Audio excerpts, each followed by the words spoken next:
재미있는 기사 하나를 읽었는데요. 미국에 살고 있는 한 여성이 병원에 입원을 하게 되었습니다.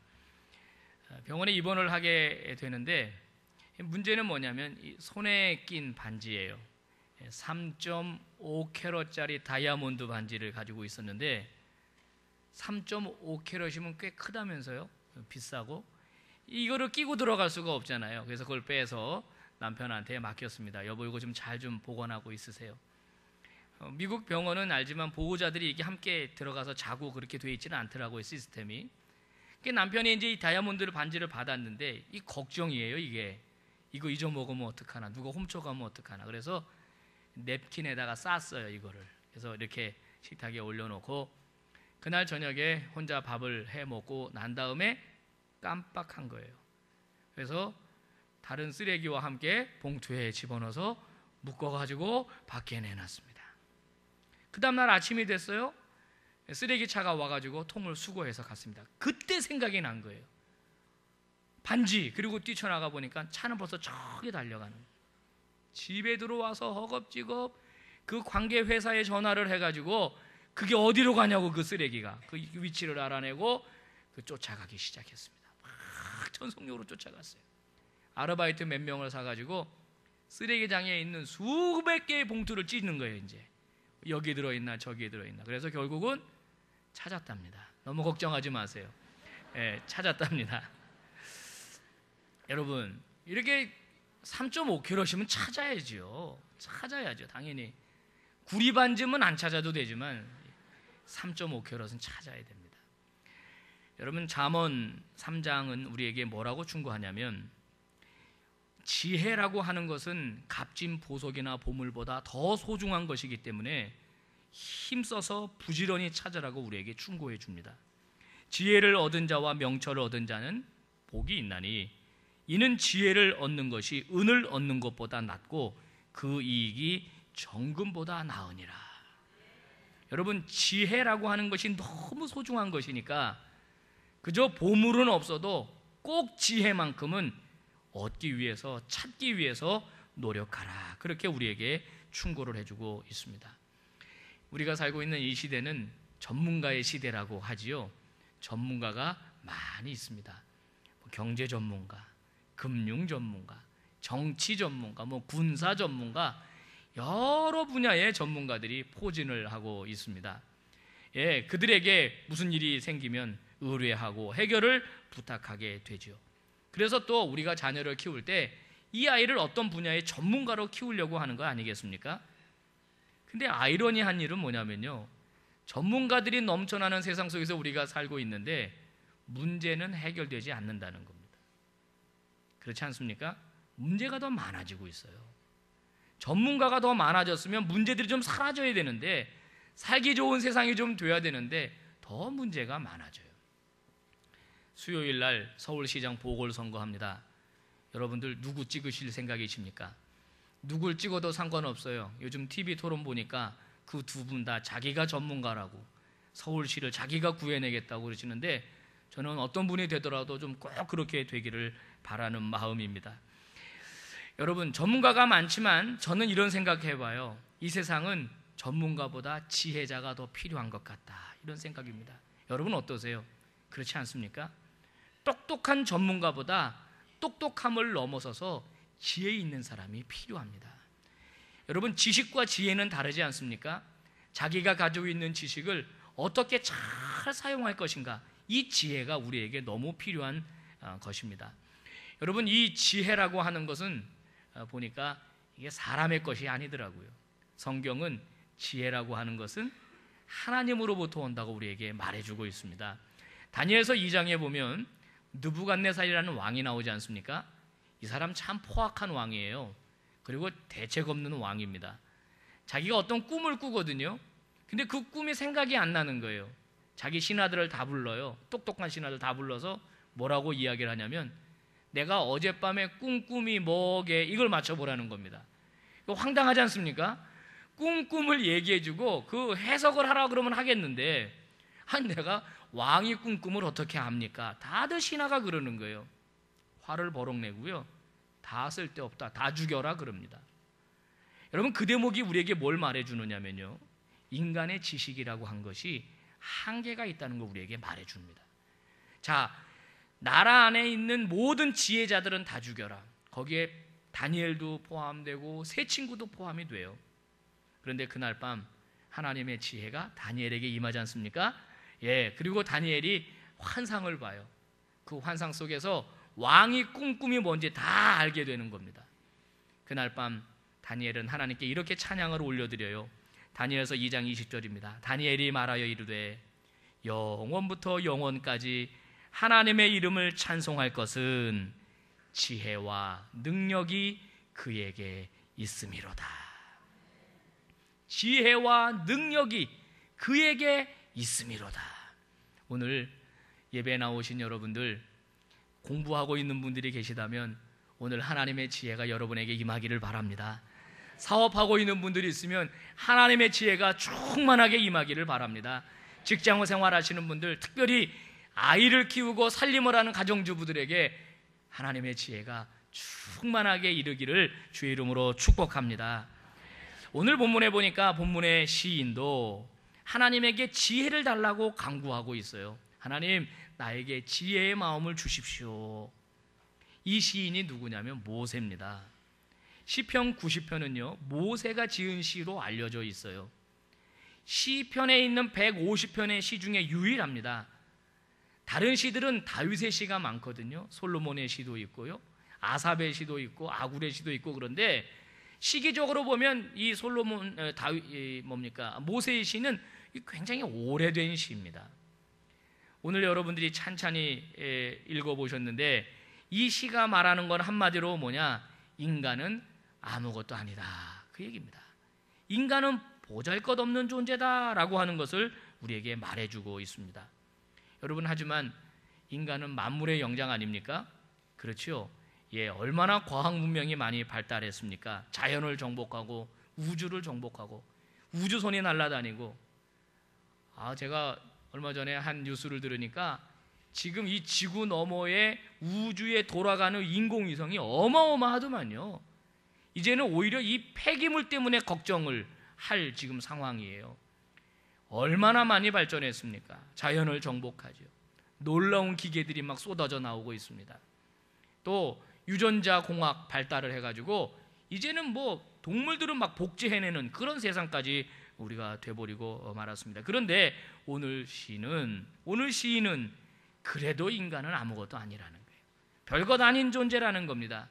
자, 시 안의 내용을 봅시다. 이렇게 얘기합니다. 하나님이 너 티끌로 돌아가라 그러면 한 줌의 흙으로 돌아가 버릴 인생이라는 거예요. 참 안타깝지만 제가 우리 서부제일교회 섬긴 지 이제 3년이 꼭 됩니다. 3년이 되는데 그동안 많은 분들의 장례를 제가 치렀어요. 예, 어제까지 건강하던 분들인데 금방 이렇게 세상을 떠나잖아요. 여러분 보시면 어때요? 한 줌의 흙으로 돌아가 버리고 맙니다. 정말 덧없어요. 저나 여러분이나 하나님께서 너 티끌로 돌아가라 그러면 오늘 밤에 우리가 그거 안 됩니다 하고 막을 사람 누가 있겠어요? 그런 존재라는 거예요. 내가 강한 것 같고 영원히 살 것 같지만 하나님이 너 오늘 밤 티끌로 돌아가라 그러면 세상을 떠난다는 겁니다. 또 홍수가 일어나면 모든 게 쓸려가잖아요. 지난번 일본의 프로닥친 쓰나미 있지 않습니까? 여러분 얼마나 초토화돼 버립니까? 어떻게 막을 방법이 없잖아요. 마치 홍수가 싹 쓸어가듯이 하나님께 휩쓸어 가시면 우리 인생은 아무것도 아니라는 겁니다.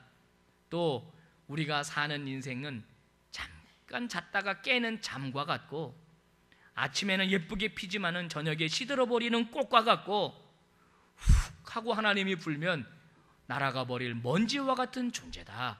그렇게 오늘 시인은 우리에게 말해주고 있습니다. 그리고 뭐라고 말하냐면 많이 살아야 70살, 강건하면 80살이다 그래요.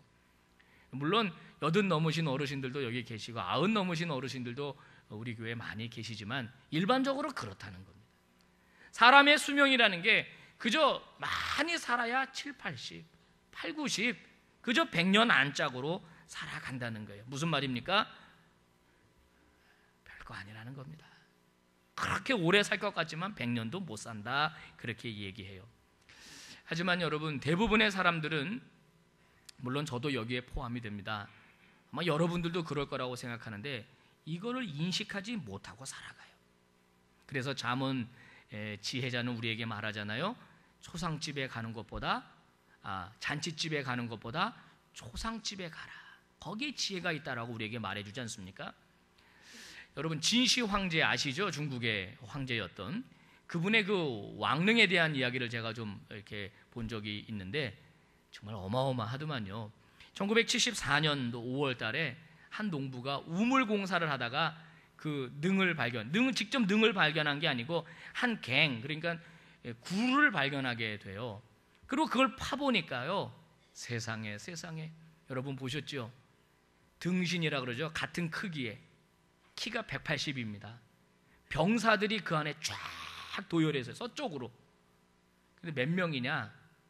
그 발굴된 병사들 7,000명입니다. 그 안에 흙으로 빚어가지고요, 한번 구워서 거기다가 약을 바르고 색을 칠한 이 병사들인데 갑옷을 입고 투구를 쓰고 칼을 들고 있죠. 얼마나 생생하게 그려냈냐면 당장이라도 뛰쳐나갈 것 같이 그렇게 그려놨어요.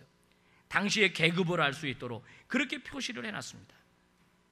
모두 서쪽을 향해서 엄숙하게 사열받고 있는 구운대처럼 그렇게 쫙 준비를 해놨어요. 거기로부터 1.5km 지점에 드디어 진시 황릉이 있는 거예요. 그러니까 이 7,000명은 그 왕릉을 지키기 위해서 이렇게 만들어진 그런 그 사람들입니다. 인형들이에요. 왕릉은 어떤가? 높이가 45m. 그것도 3분의 2로 줄은 거랍니다. 높이가 45m. 우리 이거 얼마나 될까요? 이거 45m, 둘레가 2,000m. 왕릉이 그래요. 그 안에 어마어마한 게 다 들어있습니다. 왕궁도 있고 누각도 있고 사람 살 수 있도록 다 만들어 놓은 거예요. 진시황의 이 무덤은 이 수맥 3개를 밑에 내려가서 동판을 깔고 그 위에다가 안치를 해놨어요. 다시 살아날 거라고 생각했나 보죠. 그의 왕릉은 어마어마합니다. 상상을 초월해요. 그러면 우리가 이런 생각하게 돼요. 죽어서도 이 정도면 살아있을 때는 어느 정도였겠느냐라는 거예요. 어마어마한 권력을 가진 왕입니다. 하지만 그는 죽음의 그림자에 늘 불안해했다고 그래요. 불로초, 늙지 않는 약, 그 명약을 먹고 한번 영원히 살아보겠다고 발버둥 쳤지만 그 역시 오래 살지 못하고 한 줌의 흙으로 돌아가 버리고 말았습니다. 여러분, 이 진시황과 같은 그런 마음을 가진 사람들이 오늘 많다는 겁니다. 영원히 살고 싶어 합니다. 늙고 싶어 하지를 않습니다. 어떻게든 노화를 막아보려고 하죠.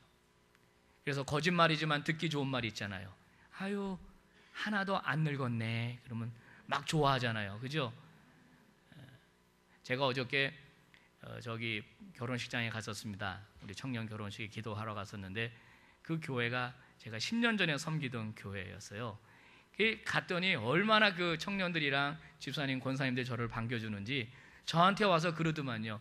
어머, 목사님 그대로세요. 그러는 그대로세요. 기분 되게 좋더라고. 목사님은 어떻게 세월이 멈췄나 봐요. 다 그러는 거예요. 기분 정말 좋더라고. 근데 한 여학생이 저한테 그래요. 조용히, 목사님도 세월은 못 비켜 가시네요. 한 애가 그러더라고. 되게 얄밉더라고 걔는. 여러분, 세월의 흔적이 10년이 왜 없겠어요? 있는 거예요. 그런데 우리는 늙었다 그러면 싫어해요. 주름살 많아졌다고, 왜 이렇게 흰머리가 많아졌냐 그러면 싫어해요. 좀 젊어 보이기를 원하고 노화를 늦춰보려고 그러고. 왜 그래요? 영원히 살고 싶은 마음이 있기 때문에 그래요. 천년만년 살 것 같은 본능적 욕구가 우리에게 있기 때문에 그런 거예요. 물론 여러분, 건강을 유지하는 것, 젊음을 유지하는 것 나쁜 것 아닙니다. 그러나 그 중심에 들어가 보면 그런 욕구가 우리 안에 있다는 거예요. 하지만 하나님께서 모세를 통해서 오늘 우리에게 말씀하시기를 지혜가 있는데 그 지혜는 뭐냐? 우리의 나를 카운트할 수 있는 게 지혜라는 거예요. 다시 말하면 이런 말입니다. 내 인생이 그렇게 길지 않다는 것을 카운트하는 것이 지혜라는 거예요. 그러면서 얘기하잖아요. 7, 80을 놓고 거꾸로 계산해봐라. 네 나이 빼봐라 이겁니다. 몇 년 남았느냐? 몇 년 남았느냐? 그러니 그 세월이 남았으면 어떻게 살 것인지 생각해라. 그걸 우리에게 말하는 겁니다. 여러분, 이 시를 통해서 우리를 허무함 속으로 몰아넣고 인생이 아무것도 아니니까 허무주의에 빠져라, 그게 아닙니다. 오히려 카운트 해보고 남은 날 계산해보고 앞으로 올바르게 살아라. 그게 지혜다. 지혜 중에 지혜다. 이렇게 말하는 겁니다. 오스발트 스팽글러라고 하는 학자가 서양의 몰락이라고 하는 책에서 이렇게 말을 했다고 합니다. 원시인들 있지 않습니까? 원시인들, 돌도끼 들고 사는 원시인들, 그런 원시인들에게 시간이라고 하는 건 큰 의미가 없다는 거예요. 물론 그들도 시간의 제한을 받고 지배를 받고 살지만 시간을 의식하지 않고 살아간다는 겁니다. 그들이 의식하는 건 뭐냐? 공간뿐이라는 거예요. 공간의 개념은 우리가 살고 있는 모든 감각 세계를 말한다. 그렇게 얘기했습니다. 자, 여러분, 저나 여러분이나 시간의 지배를 받고 공간의 지배를 받고 살아갑니다. 그런데 공간은 의식하는데 시간은 의식 안 한다는 거예요. 내가 사는 집을 얼마나 예쁘게 꾸밀 건지, 또 어떤 좋은 집으로 늘려갈 건지, 어떤 집을 얻을 건지, 무엇을 입을 건지, 어떤 차를 탈 건지, 이런 것들을 많이 생각한다는 거. 어디에 놀러 갈 건지, 단풍 구경은 어디로 갈 건지, 이건 다 공간적인 생각이라는 거예요. 그러면 시간적인 의식은 뭡니까? 나는 얼마나 내 인생이 남았는지, 나는 지금 얼마나 의미 있게 살아가고 있는지 시간은 생각하지 못한다는 겁니다. 이에 대해서는 성경도 우리에게 말해주죠. 야고보서 4장입니다. 들으라, 너희 중에 말하기를 오늘이나 내일이나 우리가 어떤 도시에 가서 거기서 1년을 머물며 장사하여 이익을 보리라 하는 자들아, 내일 일을 너희가 알지 못하는도다. 너희의 생명이 무엇이냐? 너희는 잠깐 보이다가 없어지는 안개니라. 자기의 남은 날을 계수하지 못하는 어리석은 자에게 주시는 깨우침의 메시지입니다. 사랑하는 성도 여러분, 그러니까 우리는 남은 날을 어떻게 살아야 되겠습니까? 에베소서를 통해서 우리에게 말씀합니다. 그런즉 너희가 어떻게 행할지 자세히 주의하여 지혜 없는 자같이 하지 말고 오직 지혜 있는 자같이 하여 세월을 아끼라. 때가 악하니라. 세월을 아끼라는 거예요. 여러분, 돈은 아끼면 모아집니다. 하지만 세월은 아낀다고 모아지지 않잖아요. 오늘 내가 4시간 아꼈으니까 내일 28시간 살 수 있는 게 아니잖아요. 세월을 아끼라라고 하는 말씀이 무슨 의미입니까? 그것은 너희에게 기회가 준 그 인생, 기회가 주어진 그 인생을 올바로 살라는 거예요. 제대로 그 기회를 이용하며 살아라, 이렇게 이야기를 합니다. 왜냐하면 지나가면 돌이킬 수 없기 때문에 그렇다는 거예요. 시간은 생명과 같습니다. 이게 무슨 말이냐? 여러분, 오늘 1시간 지나면 내 생명이 1시간 단축된 겁니다. 저 미래로 가서 다시 관점을 오늘로 돌이켜보면 하루가 지나면 내 생명이 하루 단축된 거예요. 그러니까 우리가 살아가는 이 시간 자체는 우리의 생명과 다름이 없습니다. 오늘 성경은 우리에게 내가 얼마나 남았는지 한번 카운트해보고, 또 하나님이 불러가면 순식간에 갈 수 있는 존재라고 하는 것을 인식하고 영원히 살 것 같은 마음을 버리고 제대로 너희들의 인생을 의미 있게 살라 말씀하는 겁니다. 죄송하는 말씀 한번 드리겠습니다. 여러분, 3개월밖에 못 사신다 그러면 이제 어떻게 하시겠습니까? 여러분의 인생이 3개월밖에 안 남았다. 여러분 어떻게 하시겠습니까? 이제 미워하는 사람 좀 놓아줄 때도 되지 않았습니까? 용서할 사람 용서할 때도 되지 않았습니까? 3개월밖에 안 남았는데도 세상 쾌락을 쫓아다니시겠습니까? 더 의미 있는 일, 더 가치로운 일 끝까지 최선을 다해다가 그리고 하나님 부르실 때 가야 하지 않겠느냐 하는 겁니다. 이제 10월도 다 갔는데요. 올 한 해 여러분 어떻게 살아오셨습니까? 여러분의 시간을 어디에 가장 많이 쓰셨습니까? 여러분의 정력을 어디에 많이 바치셨습니까? 여러분의 물질은 어디에 많이 쓰셨습니까? 여러분이 가장 마음 두신 일은 어떤 일이십니까? 그리고 그 일들과 그 시간과 그것은 하나님과 어떤 관련이 있습니까? 여러분, 남은 시간 더 여러분의 아내를 사랑하시기를 바랍니다. 더 남편을 사랑하시기를 바랍니다. 여러분의 자녀들과 더 의미 있는 시간 더 많이 보낼 수 있게 되기를 주의 이름으로 축복합니다. 제가 너무 심각하게 말씀드렸는데 재미있는 얘기 하나 해보겠습니다.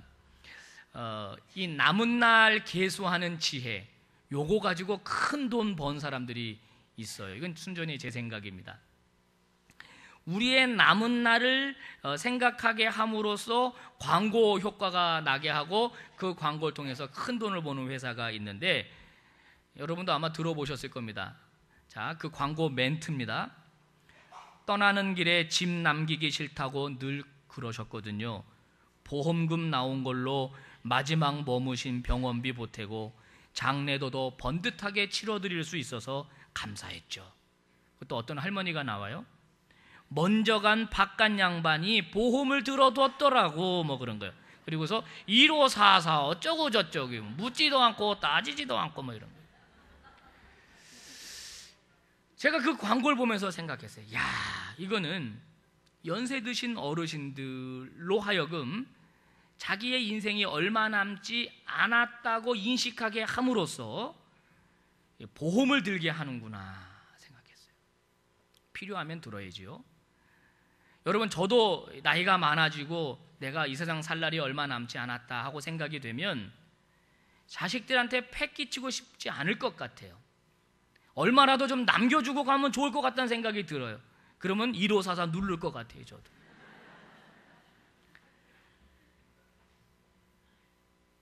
나의 남은 날이 얼마 남지 않았으니 내가 이거라도 하고 가야지. 그리고 1544를 누른단 말이에요. 필요하면 하셔야 됩니다. 하지만 더 중요한 게 있잖아요. 더 중요한 게 뭐예요? 우리의 생이 이걸로 끝이 아니잖아요. 죽고 나면 그 다음에 영원한 생명이 우리에게 이어지잖아요. 그러면 그거 준비해야죠. 그렇지 않습니까? 그게 뭐예요? 예수 그리스도 영접하는 겁니다. 그리고 영접한 내 안에 예수 그리스도 확인하는 겁니다. 그리고 그걸로 늘 기뻐하고 감사하고 안정감 갖는 거예요. 예수님이 우리에게 이렇게 약속했습니다. 나는 부활이요 생명이다. 나를 믿는 자는 죽어도 살겠고 무릇 살아서 나를 믿는 자는 영원히 죽지 아니하리니 너희가 이것을 믿느냐? 나를 믿는 자는 영원히 죽지 않고 살 것이다. 너희가 이것을 믿느냐? 그러면서 내가 너희를 위하여 처소를 예비하러 간다. 예비하면 다시 와서 너희를 나 있는 곳에 데리고 가겠다 말씀했습니다. 이제 곧 추운 겨울이 다가옵니다. 저 어릴 때 생각해보면 겨울이 다가오면 저희 어머니는 월동 준비를 하셨던 것 같아요. 김장 준비하시고 연탄 광에다가 들여놓고 뭐 이렇게 아궁이 청소하고 월동 준비를 했죠. 여러분, 인생의 겨울이 우리에게 찾아옵니다. 인생의 겨울 준비해야지요. 그렇지 않겠습니까? 그것은 무엇입니까? 우리의 남은 날을 계수하는 겁니다. 그리고 남은 생애 동안 하나님 앞에서 신실하게 살아가겠다고 다시 한번 결심하는 것이 우리가 해야 할 진정한 인생의 겨울 준비입니다. 여러분, 살아계시는 동안 마음껏 사랑하시기를 바랍니다. 살아계시는 동안 마음껏 충성하시기를 바랍니다. 살아계시는 동안 더 많이 용서하고 더 많이 베푸는 여러분이 되시기를 주의 이름으로 축복합니다. 이제 마지막으로 찰스 헤돈 스펄전의 아름다운 시 한 편을 소개하고 설교를 마치겠습니다. 할 일이 생각나거든 지금 하십시오. 오늘 하늘은 맑지만 내일은 구름이 보일는지 모릅니다. 어제는 이미 당신 것이 아니니 지금 하십시오. 친절한 말 한마디가 생각나거든 지금 말하십시오. 내일은 당신 것이 안 될지도 모릅니다. 사랑하는 사람이 언제나 곁에 있지는 않습니다. 사랑의 말이 있다면 지금 말하십시오. 미소를 짓고 싶거든 지금 웃어주십시오. 당신의 친구가 떠나기 전에, 장미가 피고 가슴이 설렐 때 지금 당신의 미소를 보여주십시오. 불러야 할 노래가 있다면 지금 부르십시오. 당신의 때가 저물면 노래 부르기에 너무 늦습니다. 당신의 노래를 지금 부르십시오. 기도하겠습니다. 하나님 아버지, 고맙고 감사합니다. 우리 날 계수하는 지혜를 우리에게 가르쳐 주셔서 감사합니다. 하나님, 저희들은 천년만년 살 것처럼 그렇게 생각하고 정말 중요한 일은 다 뒤로 미뤄두고 중요하지 않은 일, 쓸데없는 일들 매진하며 살아갈 때가 있습니다. 내 생애가 그렇게 길지 않음을 알면서도 아직도 세상 쾌락에 빠져 살아가고 있습니다. 물질이 전부인 양 돈에 매달려 살았을 때도 있었습니다. 명예를 위해 매진할 때도 있었습니다. 그러나 오늘 하나님의 말씀에 비달에 비추어 보니 모든 것이 다 허망한 것임을 깨닫게 됩니다. 하나님, 우리의 인생이 얼마나 남았습니까? 우리가 더 얼마나 오래 이 가운데 살아갈 수 있겠습니까? 우리의 나를 계수할 수 있는 지혜를 부어 주시옵소서. 하나님, 더 많이 사랑하게 하시고 더 많이 충성하게 하시고 더 많이 베풀게 하여 주시고 더 많이 섬기는 저희들 되게 하여 주시기를 원합니다. 내가 하는 그 일이 하나님의 영광이 되기를 원합니다. 하나님의 기쁨이 되기를 원합니다. 이 세상을 떠나고 난 다음에 영원히 이어질 인생에 대하여 저희들 깊이 묵상하며 준비하는 지혜로운 종들이 되게 하여 주시옵소서. 예수 그리스도의 이름으로 기도 올리옵나이다. 아멘.